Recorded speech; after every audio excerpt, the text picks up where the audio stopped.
What I am doing is protecting this country, providing historic reform, and combating the weaponization of intelligence by the likes of you.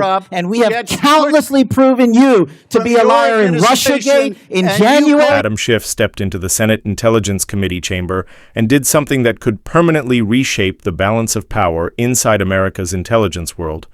With deliberate calm, he pulled a manila folder lined with bold red classification stripes from his stack of papers, then placed it squarely in front of the C-SPAN cameras so millions watching live could clearly see the FBI letterhead and the official government seal. Without hesitation, he opened it and began reading aloud from a document that FBI Director Patel had moments earlier sworn under oath did not even exist.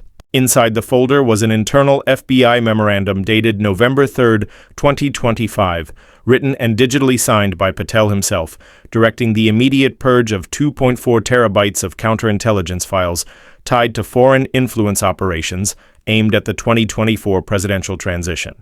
But that revelation alone wasn't what caused the color to drain from Patel's face in a matter of seconds. A change so stark, every camera in the room caught it. What truly rattled him, what made his hands begin to visibly shake, was the second document Schiff slowly slid out of the folder next. It was a witness protection authorization stamped with Patel's personal signature, granting emergency classified status and a full FBI security detail to a single individual, a name that surfaced 47 separate times throughout the intelligence files slated for deletion, Michael Flynn. And just like that, the atmosphere in the chamber shifted. What had been scheduled as routine oversight, the usual annual budget talks and dry operational updates, was supposed to be predictable, almost forgettable. The kind of hearing where senators read from prepared notes and FBI directors deliver polished, carefully worded responses that sound informative while revealing absolutely nothing. Patel walked in at precisely 9:47 a.m., a full 13 minutes ahead of schedule, surrounded by 4 FBI attorneys carrying leather briefcases stuffed with carefully drafted, pre-approved answers for every question they expected to face. For the first 2 hours, everything unfolded exactly the way his legal team had choreographed it. Republican senators applauded his leadership, pointing to arrest numbers and enforcement metrics, praising what they described as his uncompromising stance on immigration. Democratic senators pushed back, zeroing in on the controversies. The sudden reassignment of 200 counterintelligence agents, the dismissal of 14 senior FBI officials, and the quiet but systematic refusal to renew security clearances for veteran agents who had openly criticized the previous Trump administration. But Patel parried every challenge with bureaucratic precision, hiding behind the language of process and protocol. Personnel changes were framed as operational efficiency. Requests for specifics were brushed aside due to active investigations. Anything too sensitive disappeared behind the familiar shield of privacy rules and national security safeguards. At exactly 11:53 a.m., Chairman Mark Warner called on Senator Adam Schiff for his allotted round of questions. The mood in the chamber changed instantly. Conversations quieted, staffers straightened in their seats. Because everyone in that room understood one thing about Schiff. He never asked a question unless he already knew the answer. And he didn't bring documents into a hearing unless those papers had the power to end someone's career on the spot. Schiff wasn't just another senator reading from a staff memo. He was a former federal prosecutor who had built complex RICO cases against organized crime syndicates piece by piece, year after year. A congressman who had served as lead impeachment manager against a sitting president, and now a senator who had spent 6 meticulous weeks preparing for this exact moment with surgical precision. The manila folder rested on his desk, visible, untouched, but impossible to ignore. The red classification stripes stood out like warning tape. Patel noticed it. His eyes flicked toward the folder for a split second before snapping back to Schiff's face. Yet that brief glance was enough. Trained observers caught it, a tiny micro-expression of concern breaking through his composure. Director Patel, Schiff began, his voice steady and controlled, the tone of someone already holding the winning hand. I want to ask you about FBI data management practices, specifically the preservation of counterintelligence materials. Patel's left hand rose to straighten his tie, a small, self-soothing gesture that betrayed the pressure building underneath. "Of course, Senator," he replied. "The FBI maintains the most rigorous data security and preservation protocols in the federal government." "Excellent," Schiff said. There was something about the way he delivered that single word that made the entire chamber tense. It sounded less like agreement and more like confirmation, like a door quietly locking. "So you would agree," Schiff continued, "that the Bureau has safeguards in place to prevent the unauthorized deletion of classified counterintelligence data?"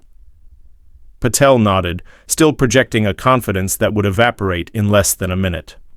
"Absolutely. We operate multiple redundant backup systems, strict access controls, and detailed audit trails. Deleting any significant volume of classified intelligence without proper authorization and documentation would be virtually impossible." "Virtually impossible," Schiff repeated, slower this time, letting the words hang in the air like a weight. "And if such a deletion did occur, there would be clear records identifying exactly who authorized it. Correct?" "Correct," Patel said quickly. "Every action inside our classified systems requires digital authentication. Those logs are permanent. They're preserved indefinitely." For a brief moment, Patel sounded confident again, as if the safeguards themselves were his shield. Then Schiff moved. With deliberate, almost theatrical care, he opened the manila folder. The soft scrape of paper against the desk seemed louder than it should have been. Every eye in the chamber followed the motion. "Director Patel," he said evenly, "are you familiar with FBI Data Management Report, DM 25847, dated November 4th, 2025? This time, Patel's composure cracked. It was subtle but unmistakable, his eyebrows tightening, his jaw flexing, his mouth opening as if to respond, then closing again while he searched for safer ground. "Senator, without seeing the specific document, I can't comment on individual internal reports." "Let me refresh your memory," Schiff cut in. He lifted a single sheet of paper, the official FBI letterhead, unmistakable, bold classification markings stamped across the top. Even from across the room, it looked serious, the kind of document that never leaves secure channels. "This," Schiff continued, holding it up for the cameras, "is an internal memorandum sent directly to you on November 4th by FBI Chief Information Security Officer Dr. Jennifer Martinez." He paused, then read the subject line aloud. "Critical data loss incident requiring immediate executive attention." The room fell into a sudden, suffocating silence, not the usual quiet of a hearing. No shuffling papers, no whispered side conversations, no tapping keyboards, just stillness. The kind that settles in when everyone senses something irreversible is about to happen. Schiff adjusted the page in his hands and began to read, his voice steady, crisp, and unmistakably deliberate. Every word landed with surgical clarity. "Director Patel, I'm writing to inform you of an unprecedented data loss incident that occurred between November 2nd and November 3rd, 2025. He paused just long enough for the date to register. Approximately 2.4 terabytes of classified counterintelligence data were permanently deleted from FBI primary servers using administrative override protocols that require director-level authorization. The phrase hung in the air like a verdict. Director-level authorization. Every head in the chamber turned, almost instinctively, toward Patel.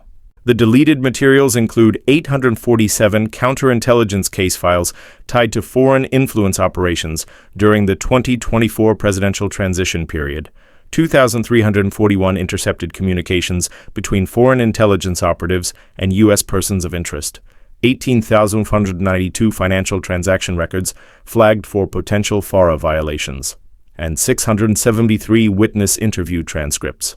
Schiff didn't rush. He let each number land like a hammer blow. Then he continued. "Director Patel, this deletion was executed using your personal authorization code, FBI DHAP 7734, initiated from your office terminal at 2:47 a.m. on November 3rd. This represents the largest unexplained loss of classified intelligence in FBI history." A final glance down at the page. Signed, Dr. Jennifer Martinez, Chief Information Security Officer. End quote. The effect was immediate and brutal. Patel's face drained of color in seconds. Not gradually, but all at once, as if someone had flipped a switch. Even the reporters in the back rows could see it happening in real time. His hands began to shake. At first just a faint tremor in his fingers, then stronger, more noticeable, until the movement was impossible to hide. One of his attorneys leaned close, whispering urgent guidance into his ear, likely coaching him on objections or procedure. But Patel didn't react. He looked like he wasn't even hearing it. His eyes stayed locked on Schiff, wide, stunned, an expression caught somewhere between shock, panic, and the awful realization that the evidence being read aloud wasn't speculation. It was documentation. "Director Patel," Schiff continued, his tone unchanged, almost clinical, "would you care to explain why 2.4 terabytes of classified counterintelligence data were deleted using your personal authorization code in the middle of the night?" The question didn't sound accusatory. It sounded inevitable. Patel's mouth opened, but nothing came out. No immediate denial, no practiced talking point, just silence. For a split second, he looked like someone searching for oxygen. His left hand reached for the water glass in front of him, a small automatic gesture meant to buy time. But when he lifted it, the tremor was impossible to miss. The glass rattled against his fingers. Water sloshed over the rim and spilled onto the witness table, darkening the wood in uneven streaks. Every camera caught it. The slow spill, the shaking hands, the loss of control. The image alone told a story words couldn't fix. "Senator," Patel finally managed, his voice strained and thin, barely recognizable as the confident tone he'd used all morning. "I don't have personal knowledge of every technical system operation," Patel stammered, the words tripping over each other. "I would need to review the specific circumstances before commenting." Schiff blinked. "You don't have personal knowledge?" This time, the disbelief in his voice wasn't subtle. It cut straight through the room. "This memo states, explicitly, that the deletion was executed using your authorization code from your office terminal at 2:47 in the morning." He leaned forward slightly. "Are you telling this committee that someone else was sitting in your chair at 2:47 a.m. using your credentials?" Patel turned almost reflexively toward his attorneys, searching their faces for rescue. A legal objection, a procedural interruption, anything. "Senator, there could be technical explanations for how authorization codes are utilized in automated processes," he said weakly. "Sometimes credentials are integrated into—" "Let me make this simpler," Schiff cut in. Before Patel could finish, Schiff reached back into the manila folder and pulled out a second document, sliding it onto the desk with slow, deliberate certainty. The sound of the paper hitting the wood echoed louder than it should have. Whatever was on that page, everyone in the room knew was about to make things worse. "This," Schiff said, lifting the next page for the cameras to see, "is the FBI headquarters security access log for November 2nd and 3rd, 2025. The paper didn't look dramatic, just rows of timestamps and badge entries. But the way he held it made it feel heavier than anything else in the room. According to this official record, you personally badged into FBI headquarters at 11:34 p.m. on November 2nd, accessed the director's office suite at 11:41 p.m., remained on the 7th floor with no other personnel present." He paused, scanning the line, "and exited the building at 4:18 a.m. on November 3rd. A few staffers in the back shifted in their seats. The math was already obvious. Schiff didn't raise his voice. He didn't need to. The data deletion occurred at 2:47 a.m. Another beat.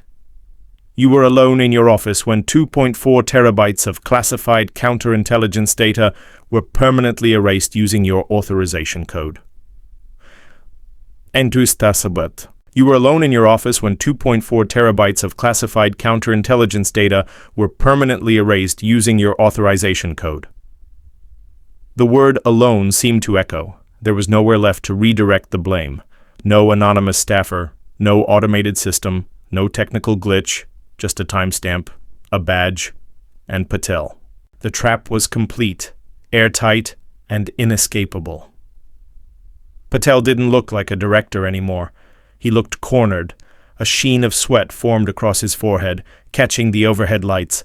His hands shook so badly that he finally laced his fingers together on the table, as if physically restraining them. His breathing grew fast and shallow, audible in the dead quiet chamber. "Senator, I may have been working late that night," he said, struggling to keep his voice steady, "but the specific technical operations are handled by specialized personnel. Routine archival processes, automated systems, excuses, vague ones, the kind that collapse under their own weight." Schiff's composure finally cracked, just slightly, but enough for everyone to hear the anger beneath it. "Director," he said, his voice tight with barely contained fury,